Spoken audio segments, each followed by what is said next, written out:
Good morning, my fellow ruminators. Welcome back to Rumination with Andrew, a podcast series in which I try to or attempt to discuss important topical matters. So, welcome back to another session.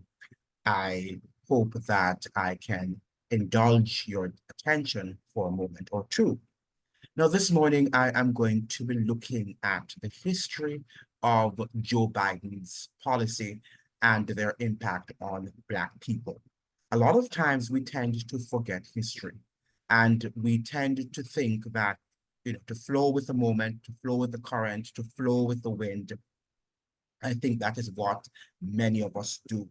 And I think a lot of times Black people tend to forget, and when I say Black people, I'm talking about people of African descent and people of color in general. We tend to forget our history and we tend not to want to critically assess the history and to make connections. Even when these connections are painful, we just like to dance and to sing and to have a merry time. That is not what life is all about. Life in general has more pains than joys. We can turn our pains into joys if we know how to do that creatively. But the fact of the matter is, from the pains that we grow, if we take our hits and our bruises intelligently and we act courageously, we can learn a lot of lessons from history. And the whole fact of the matter is that, we have attached ourselves to a political system that has not really given us any form of justice. They say that a lot of times, they articulate these statements that they are working and for equity and for equality, but we believe them. We tend not to want to understand that it is not true. Most of our politicians are not committed to the whole notion or value of equality and equity. They're just not committed to that. And we've got to understand that. And there are lots of deceptions in the world. I did bring you, for example, that slavery in the United States, that Abraham Lincoln was not anti-slavery. We tend also not to think and to reflect on that. While he eventually was forced to end the system and to emancipate the slaves, but he was not a guy who was anti-slavery. He was not a progressive person by any stretch of the imagination. So when we tend to put things and to color things black and white, we tend not to have a good understanding of history because history is much more nuanced than we think. The North also was not anti-slavery for the most part. Yeah, you have had a few guys who were progressive and wanted to see slavery end. And even some of those guys also did not see Black people on an equal footing with them. They just didn't like the system. They thought the system was Stone Age and that it was destroying America's civilization. But they did not see Black people as being on equal terms with them. And after the system of slavery ended, they left. You didn't hear any word from them anymore because their purpose, their agenda was only to end the physical system as it were, but not to help Black people to be on equal footing with their European counterparts. And we've got to understand these things. So we're going to be looking at Joe Biden, and I open up with a quotation from Marcus Messiah Garvey. And we still need to heed his philosophies because he was quite an insightful person, not a god and not a celebrity. And he's no celebrity in my life. I'm not going to make Marcus Garvey any celebrity. What we need to learn, we need to look at people's lives and see their strengths and their weaknesses and see what we can learn from both. And not to idolize people as we're doing and to canonize them as we're doing with Bob Marley. Right? But to look at people's lives. I was reading a comment yesterday about Bob Marley's movie, by the way. And one of the commenters, suggested that she, why would they want to include Bob's extramarital affairs in the movie to tarnish his reputation? And I'm like, is she for real? That was Bob Marley. That Bob Marley was a sexual promiscuous person. That is an open secret. So what is that to tarnish his character? At age 36, he had 12 children with quite a number of different women. So what is this thing about tarnishing his character? Because you have idolized him and you think he was a god, and these things coming out to you, even though these are not information that you should not know. I think the person with the lowest IQ understand that that is so.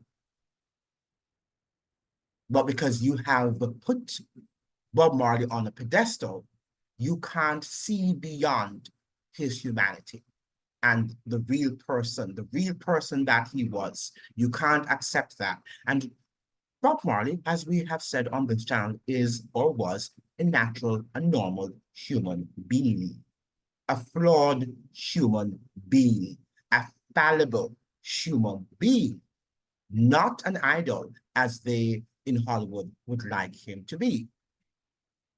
And we've got to be careful of canonizing our leaders, be it Martin Luther King Jr., Dr. Martin Luther King Jr., or Malcolm X's, or the Marcus Garveys of the world, important men they may be, or women, but they ought not to be idolized, because they were but mere men who are dust, and they die for the most part, and they are dust. You should excavate them now, you see that they are skeleton, they're dust, all right? Nothing important about them. Now, let's look at one of the quotations from Marcus Mosiah Garvey. He says here, "Be not deceived." This is Marcus Garvey talking right now. "Wealth is strength. Wealth is power. Wealth is influence. Wealth is justice, is liberty, is real human rights." Notice how he ended? That wealth is real human rights. Now, we tend to hear a lot in today's news and current affairs about human rights and gender equality, and that equality, racial justice, social justice, and these wonderful sounding words. And you should fight for racial justice. You should fight for racial equality and for gender equality, whatever that means, right? We should fight for these things. However, if you do not have wealth, if we're not fighting for wealth creation, then all of that is not going to mean anything. Because if you are not economically prosperous, people are not going to respect you, and they are not going to treat you as their equal. And Black people, I must say, and in this Black History Month, you tend to focus more on culture and not on your economic development. And that's in America. It stands true for that as well as the third world countries.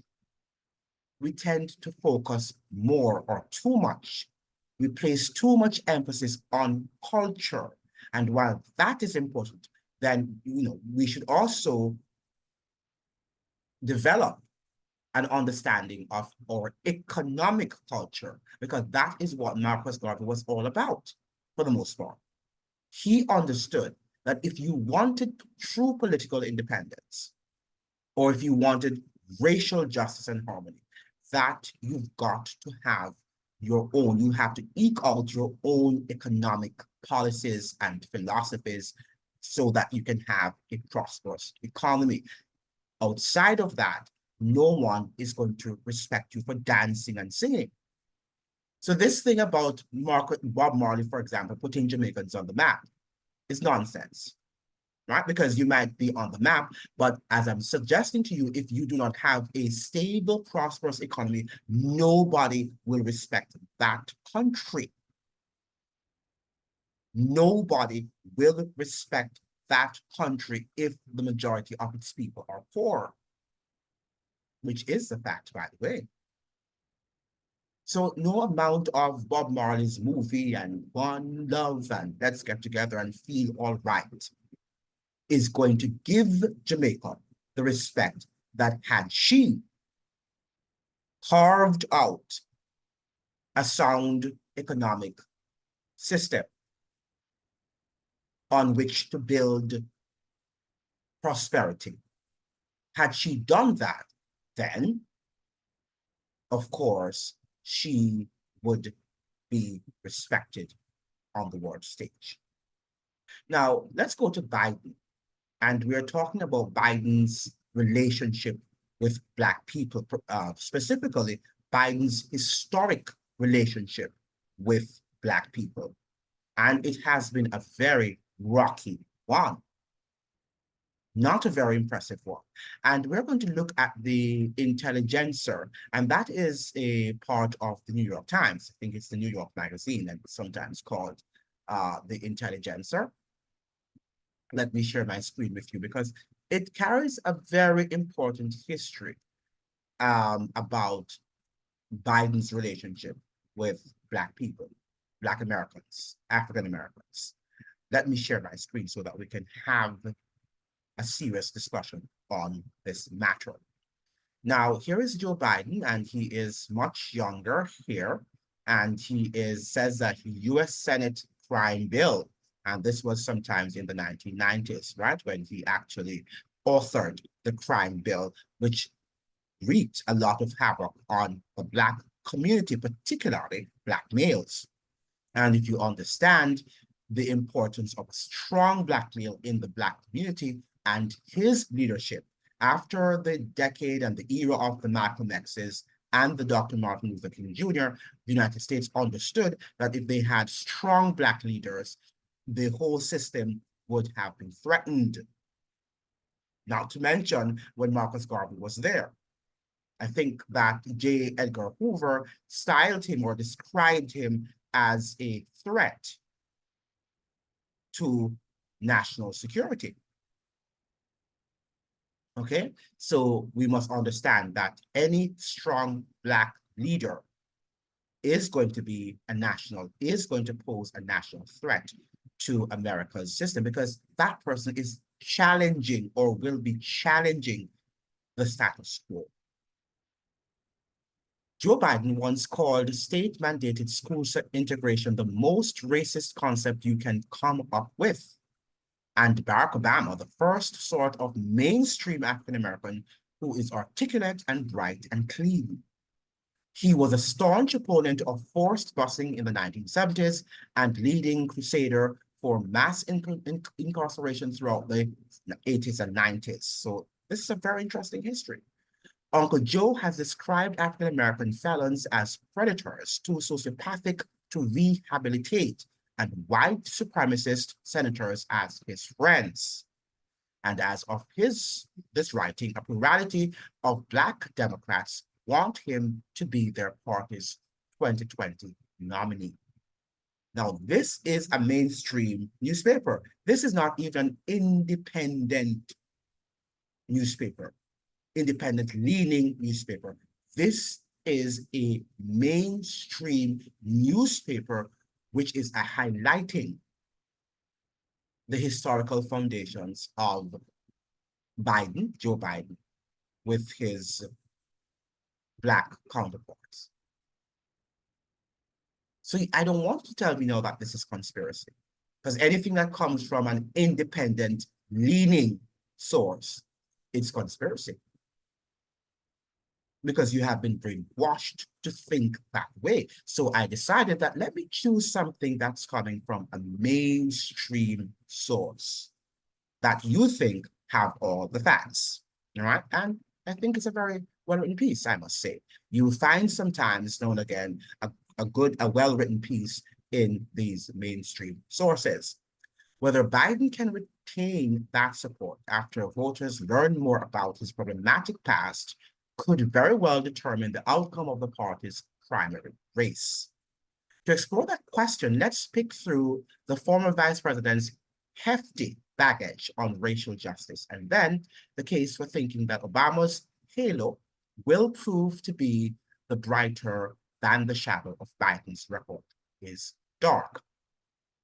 So this is saying Biden helped kill the most effective policy for improving Black educational attainment that America has ever known.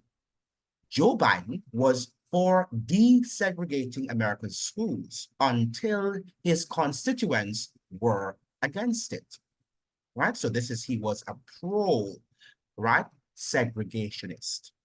He did not believe that Black and white people should be integrated. Now, that is racist to some Black people, but there are Black people also, you must say, if we are going to be fair to the man, that integration was not a good policy for America.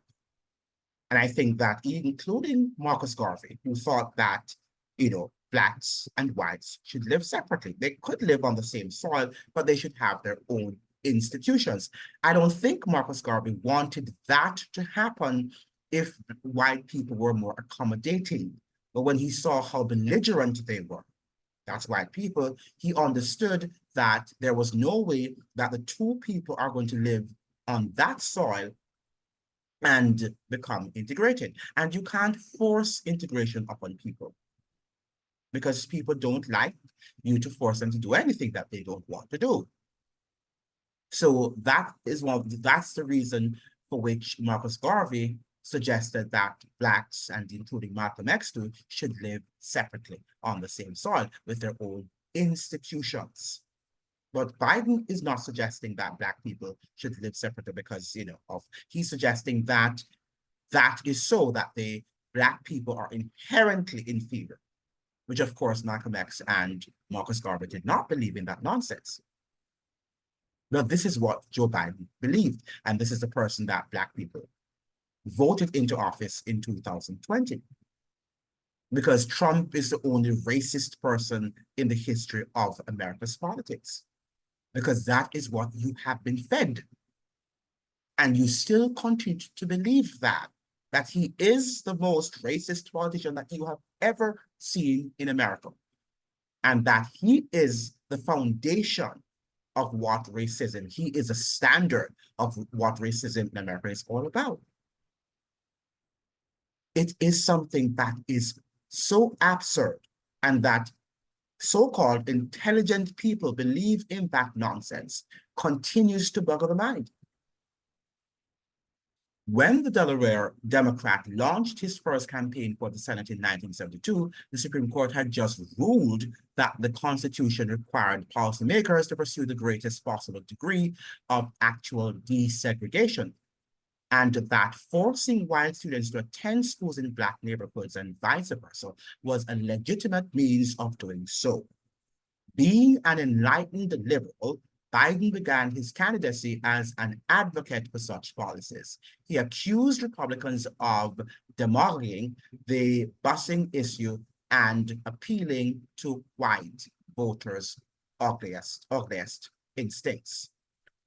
So that is what he did. He was not at all pro-integration.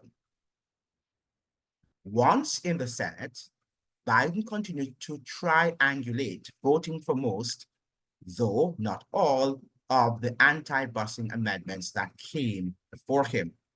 But for his overwhelmingly white constituents, nothing less than massive resistance to busing would suffice.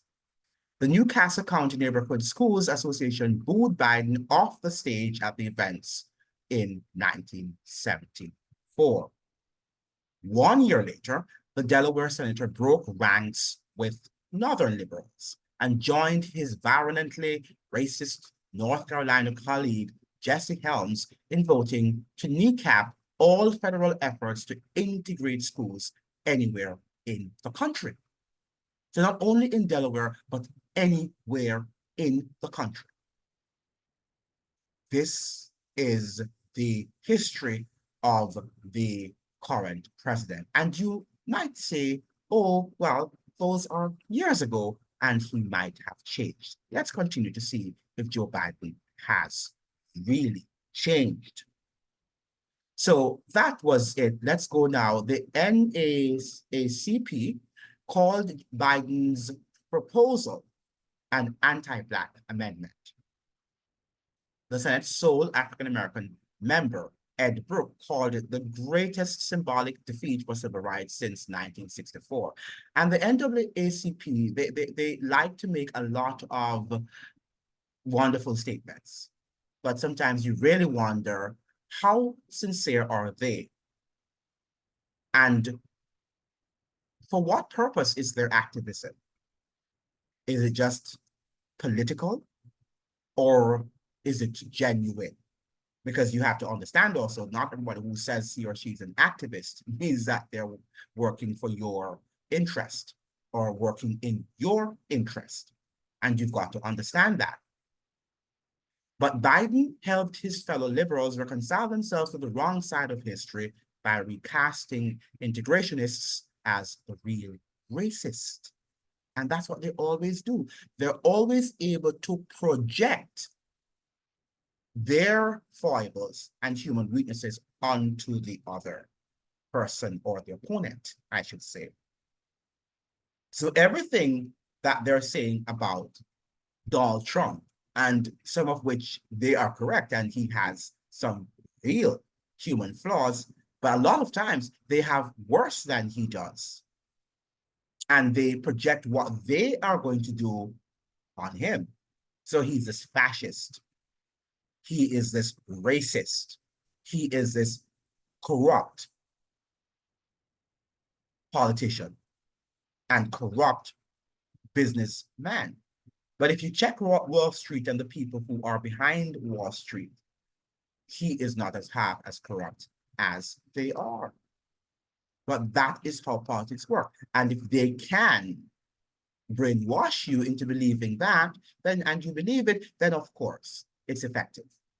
An effective form of propaganda. So we see here that Biden is or was against integrationist policies.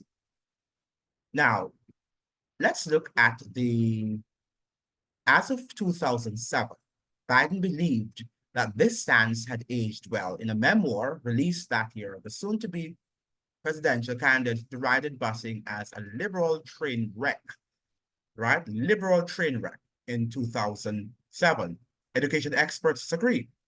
Since some municipalities did integrate their schools through busing, however, temporarily, while others did not, scholars have been able to evaluate the policy's efficacy. So that is Biden's understanding of what busing was all about. The rationale for integration is not, as Biden suggested, that Black kids need to sit next to blue-eyed ones in order to retain information.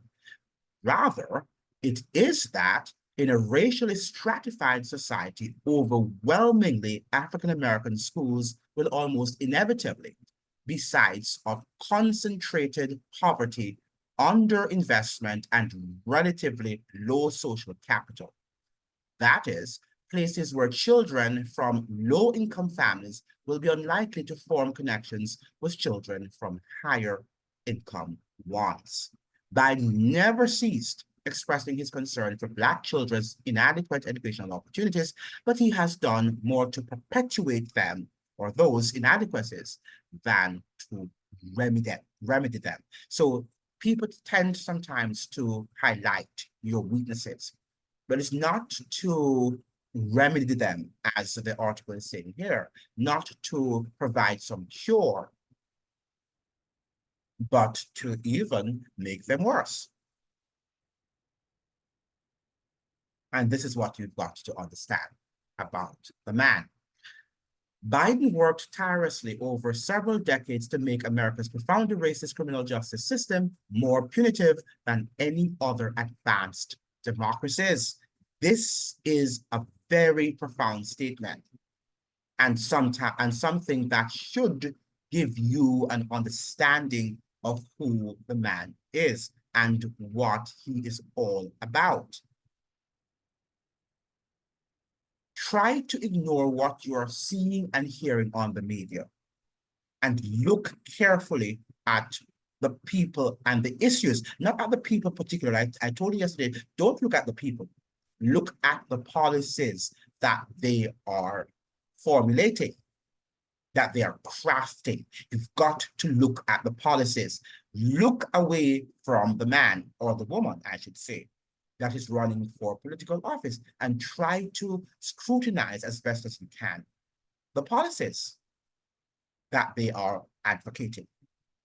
Very, very important that you do that. And many of you are not doing that because you're so distracted by what you're hearing in the media. Trump, Trump, Trump, and this sensationalization of anything that is on the opposite political eye. And you believe everything because it's sensational. A lot of what is in the media is not what we should be thinking about. The news that they are disseminating really is not what you should be interacting with. Because oftentimes the substantive issues are the ones that they do not talk about. If you remember 2019 very well, it was in the news, the Epstein case, Epstein, and we're bombarded with news about Epstein and his sexual escapades, right? And what happened 2020? Bang, there was the pandemic, and the rest is history. And, you know, whatever happened, whatever Epstein did, for the most part, was thrown under the rug. Back to another story. And you'll hear a piece here and there about him, but guess what? That has been resolved. And they keep you in suspense like, oh, we're going to reveal the list of those who were on Epstein's vacations and his travel logs, whatever. And you listen to these things and you think that these things, and people make videos on them, and you see all of these views and people make their sensational comments. And we are constantly being entertained. We are constantly being entertained because we love to be entertained, and we love the gossips because that's what the news is all about. Gossips here and there. And you love the gossips. Who is sleeping with whom, right? And sometimes, as the media like to say, it's just mere conspiracies, right? The media itself that says that other people are disseminating conspiracies are the most, are guilty, are culpable of disseminating conspiracies. It is hard to name an infamously unjust feature of America's criminal justice system that Joe Biden didn't help to bring about. This is something that is interesting. Mandatory minimum sentences for nonviolent drug offenders, the sentencing disparity between crack and powder cocaine, civil asset forfeiture, and extensive use of the death penalty. The Delaware senator was involved in establishing them all of them. He was the author of such bills. And you've got to take stock. Biden is famous for his lead role in crafting the 1994 crime bill, or as the senator preferred to call it, as recently as 2015, so he still recognizes the bill as his, the 1994 Biden crime bill. Some aspects of that legislation remain popular within the Democratic Party, among them the Violence Against Women Act, a federal assault weapons ban, and funds for community-oriented policing. But in 2019 America, a place where our nation's violent crime rate is near historic lows, while its incarceration rate hovers around world historic highs. The bill's broader legacy is ignominious. The Brennan Center succinctly summarized that legacy on the 20th anniversary of the bill's passage. Now, I can't read all of this, but let us read here. It expanded the death penalty, creating 60 new death penalty offenses under 41 federal capital statutes. It eliminated education funding for incarcerated students, effectively gutting prisons' education programs. Despite a wealth of research showing education increases post-release employment, reduces recidivism, and improves outcomes for the formerly incarcerated and their families, this change has not been reversed, right? So that is what it's all about. Once these laws go on the books, they are not going to be reversed. And that is what you need to understand. Once laws go on the books, on these political books, they are not going to be reversed. And you've got to understand this. These guys did not spend a huge amount of their time to craft these bills just to play with. They're serious. And you are the ones, we are the ones who are not serious. As a result of these policies and many others, the United States imprisons a higher proportion of its population today than any other developed country. Right? People often call it the prison industrial complex. This is in a country that boasts itself, that prides itself as the exemplar of democracy in the world, of freedom and democracy. Let me use that word, of freedom and democracy. Yet still, it has the highest proportion of incarcerated human beings in the world. In the world. This is not because Americans commit more crimes. This is what the intelligence are saying. Victimization rates in the United States are comparable to those in Western Europe. Rather, it is because we impose harsher sentences on convicts than any other nation deems conscionable. This is the nation of freedom and democracy. And this is coming from a mainstream American publication. Okay, so you cannot say now that this is coming, this is conspiracy, because you like to use the word, because they've all been brainwashed you, and you think anything that is outside of the norm, anything that challenges the status quo is definitely a conspiracy theory. So if you want to call the Intelligencer an article that is affiliated with the New York Times, then it's up to you to do that.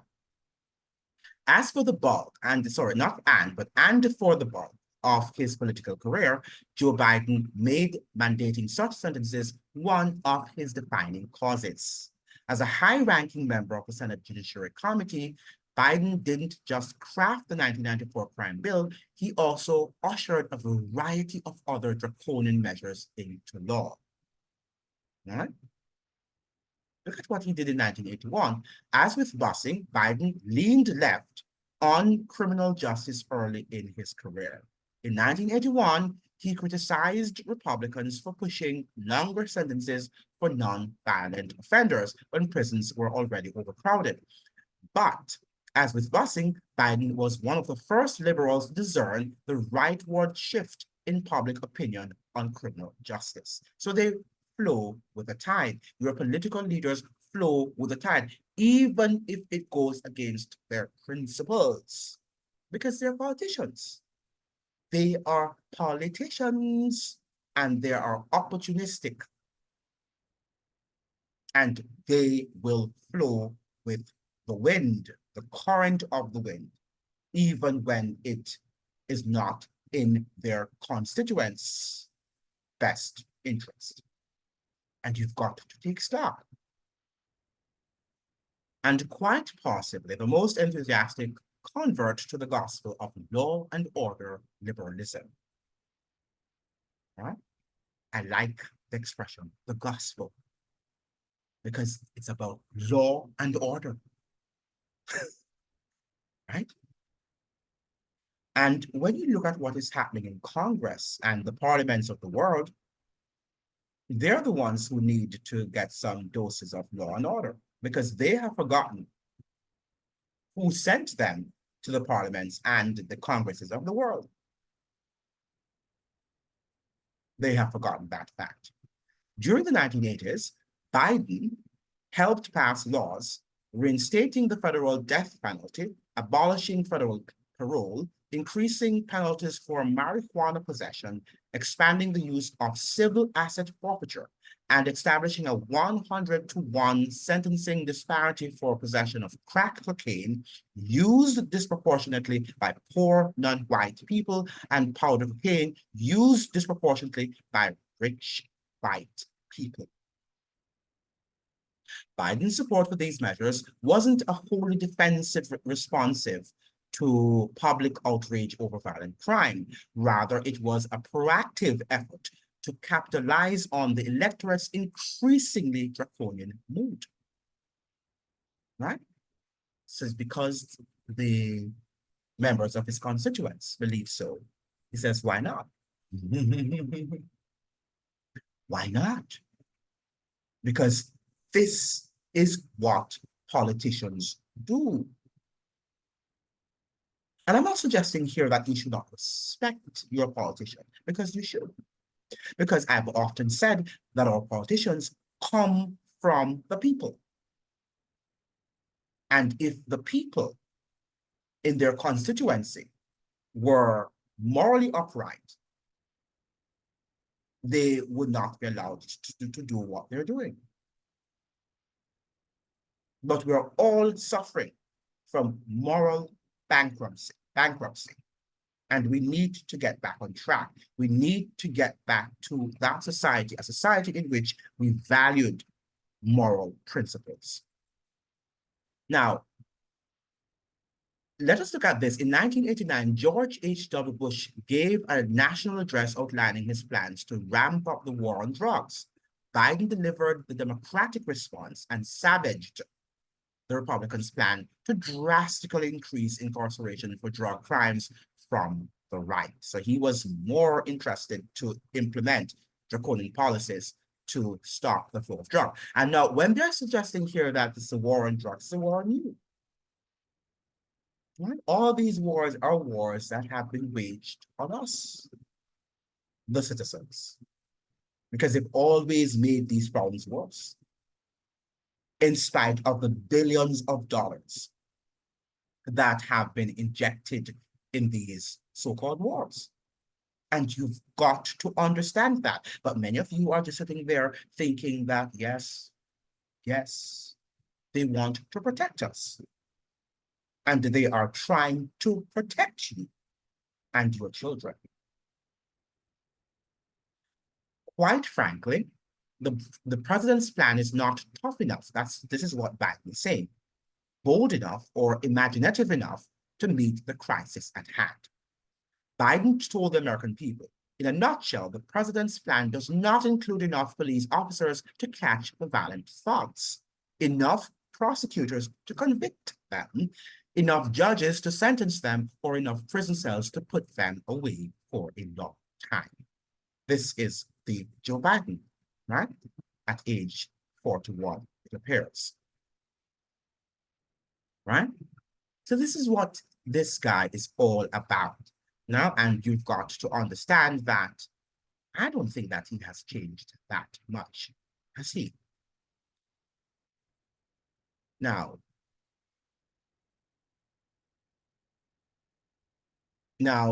beyond his role in perpetuating systemic racism through his opposition to school integration and support for mass incarceration, Biden has long displayed a penchant for political incorrectness. His suggestion that Barack Obama was the first clean and articulate African-American to run for president is probably the most infamous of his gaffes. But the former vice president also told a crowd of Black voters in 2012 that Mitt Romney would put you all back in chains and has a habit of badly impersonating Indian convenience store clerks and call center employees. Huh? Huh? This is what this guy's all about.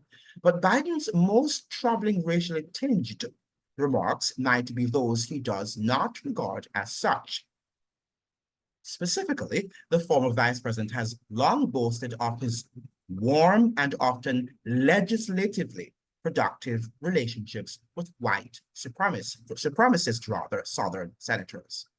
Here is what he's now saying. This is now Biden speaking. I've been around so long. I worked with James Eastland, Biden said at a rally for Democratic Senate candidate Doug Jones in the fall of 2017. He's continuing to speak. Even in the days when I got there, the Democratic Party still had 7 or 8 old-fashioned Democratic segregationists. You'd get up and you'd argue like the devil with them. Then you'd go down and have lunch or dinner together, because that's what they do.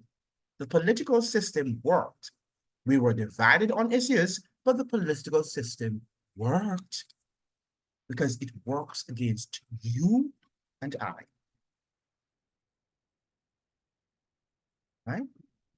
That is what it's all about. So when you're seeing them in Congress and they are apparently opposed to each other and they make very cogent arguments and they're engaged in heated battles, and you think that sometimes they're genuine, and maybe a few are. We can't put everybody into the same bag, the same basket, right?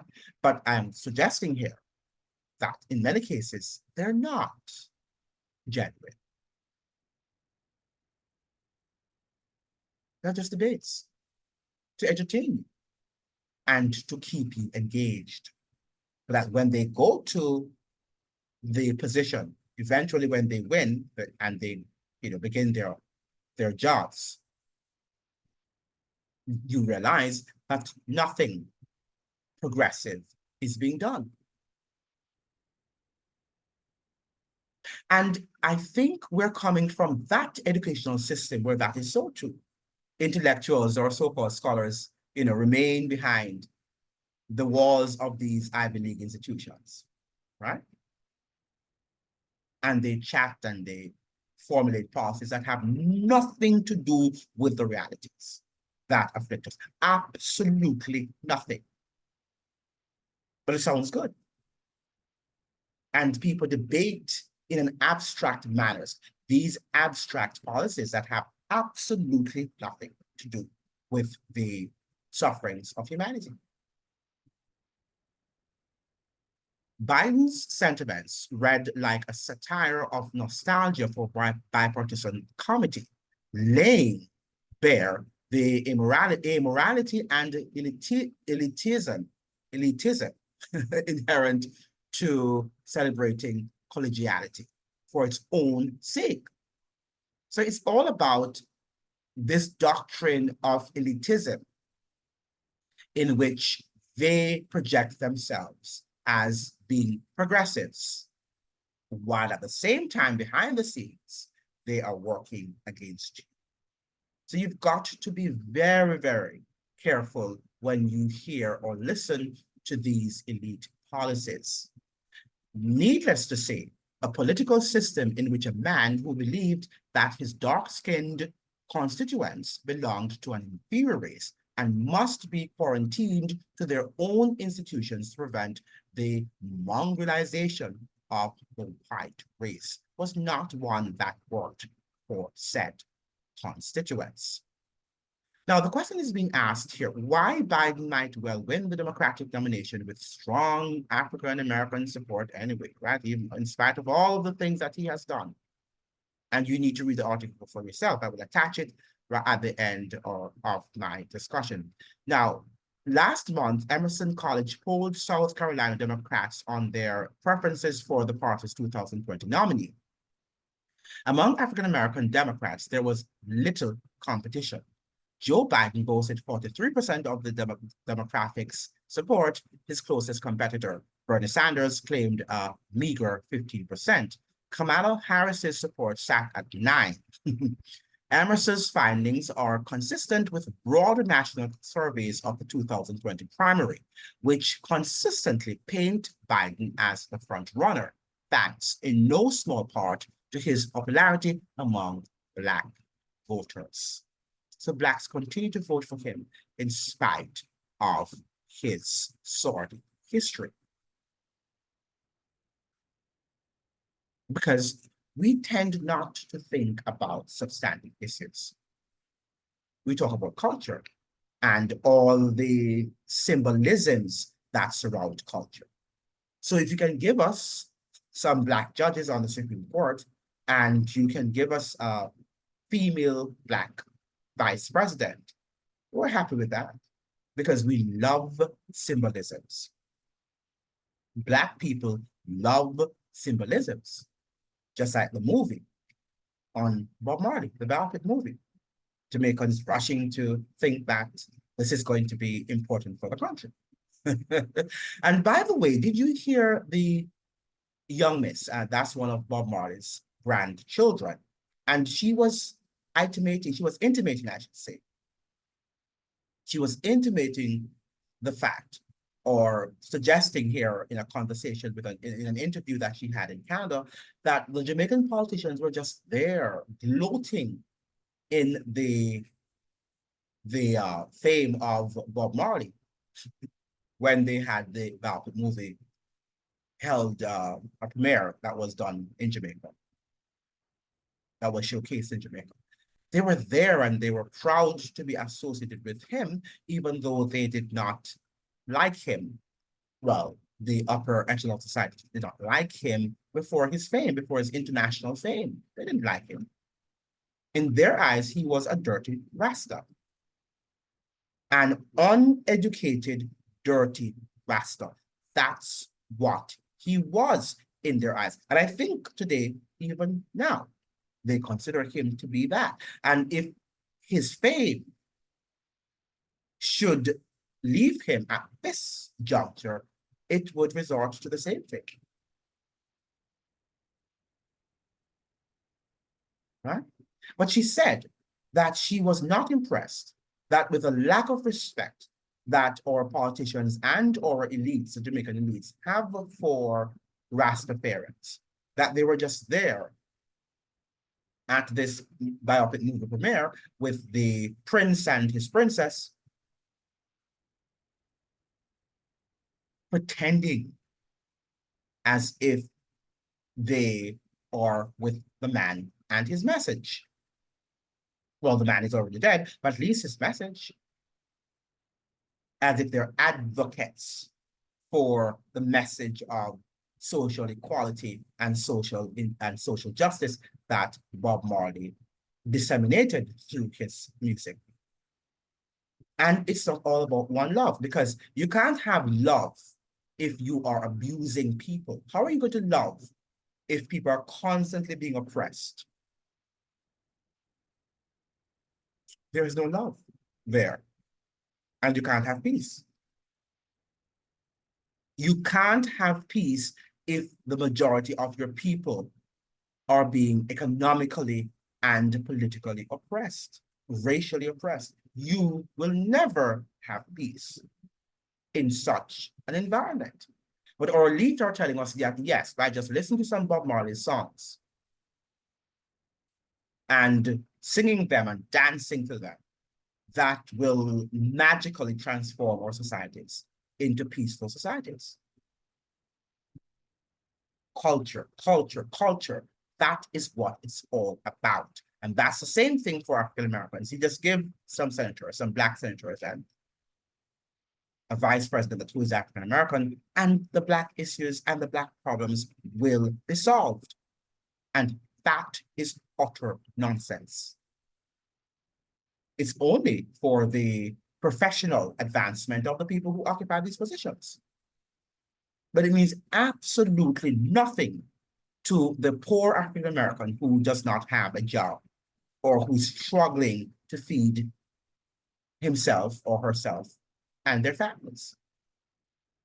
It means absolutely nothing.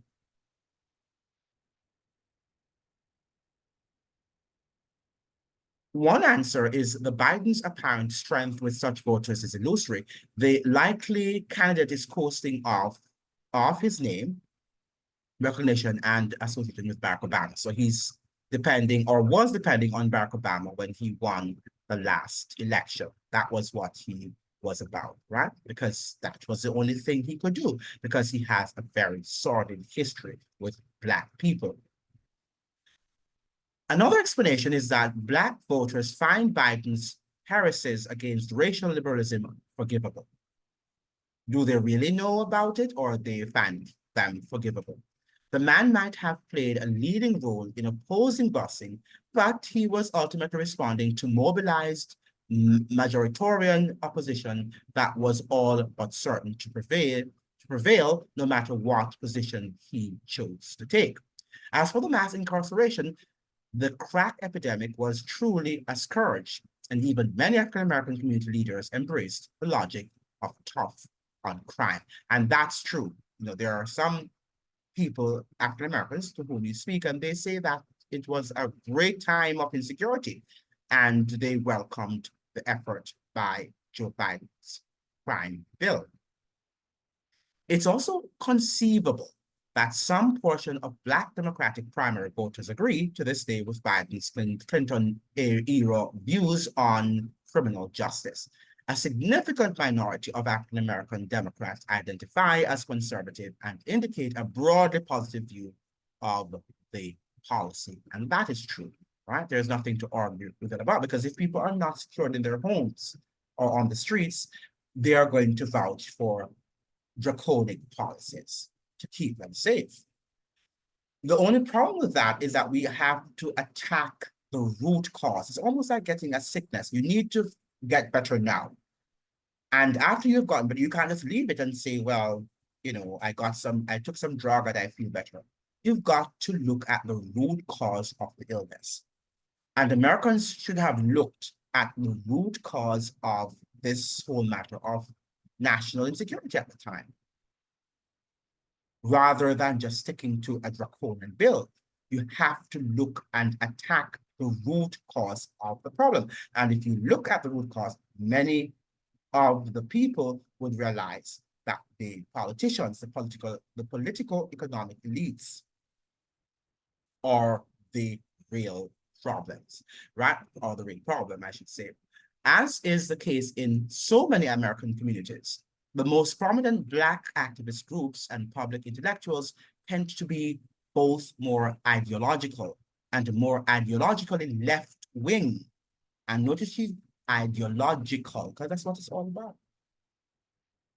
And people sit and they talk about Martin Luther King Jr. and Marcus Garvey and Malcolm X, and they talk about their philosophies. It has nothing to do with solving the day-to-day issues of African Americans. Nothing. It's just an intellectual conversation. And that's what is done in the school system. Just an indoctrination into ideologies. Ideologies. Nothing more. You go to do a PhD and it is boring, because all you're doing there is just repeating, regurgitating what others have regurgitated before you. And how dare you sometimes challenge what others might have regurgitated and come up with something new, something innovative. In many cases, it's just not going to happen. Because first, none of the professors want you to be able to supplant them as the, what should I say now, the primary intellectual within their field of study. And if you come up with something new and innovative, something fresh, you perhaps will supplant them, right? And this is what happens in our education system. But so we can't blame our politicians for behaving thus. The average American votes less on the basis of ideology than identity. Black Democrats identify strongly with Barack Obama, and Obama spent 8 years vouching for Biden's fitness for high office. That might count for more than the misgivings of elite progressive commentators like myself. Right? But that's what he said. Most of these journalists, as you know, or you should know, came out of these elite institutions. And they just have these progressive ideas, but they don't even know what they're talking about. They just write and articulate what the overlords tell them to do, and they make good money. Make good money, but they have absolutely no pulse on the problems that afflict the nation. Regardless, in 2019, Biden evinces support for his party's consensus on decarceration. Meanwhile, thanks to conservative courts, busing is a long-dead issue of no contemporary political relevance. Within the Democratic coalition, the forces of racial liberalism and unmistakably are, sorry, not and, but are unmistakably ascendant. So it's important that we understand that this man, Joe Biden, is not the person that he purports himself to be. And he has not stood on the right side of history for a very, very long time. However, it is for Black people to examine him. And by the way, when I say Black people are not a monolith in terms of they have the same values, they behave the same way, they think the same way, they have the same issues, the same problems. It doesn't work that way. So, but we are saying that Black people, it's a fact that Black people vote disproportionately for the Democratic Party, even though the Democratic Party really hasn't done anything much for Black people since the 1960s. That is a fact. But I think what is happening is that Black people tend to forget the history. And we're moving with the current. We're moving with the wind. And we think that the United States economy and the country will hold up forever. And we'll continue to eat the crumbs in that society. It's time for us to elevate the thinking. It's time for us to elevate the conversation and to begin to examine, to assess from a more broader perspective the political events and happenings in the United States of America. Very, very important that we understand that. Now that the president, that's Joe Biden, is suffering from severe dementia, it's going to be very hard to remind him of the gaffes and of the policies that he formulated. It's going to be very difficult. My understanding, based on the report, the special counsel report that was released recently, is that he can't even remember the time in which he functioned in the capacity as vice president. He can't remember those dates. Neither can he remember, what his son, the date of the date of the death of his son, or what he died from. He doesn't remember these things, right? And his son died fairly recently. So I just wanted to make this video to let you know that this is the reality, not what you're hearing in the media about this compassionate person who is suffering from dementia. And we sympathize with Joe Biden and his illness, and we hope that he will find some effective cure so that he will be able to function, as a human being. Because the worst thing that can happen to any human being is when we lose our minds. Our minds are so important for us to function. But when we lose them, or when we are in the process of losing them, it is worrisome, right? To say the least. Thank you so much for joining. I hope to see you in another video. as we continue to discuss very important topical matters. Thank you so much. Bye.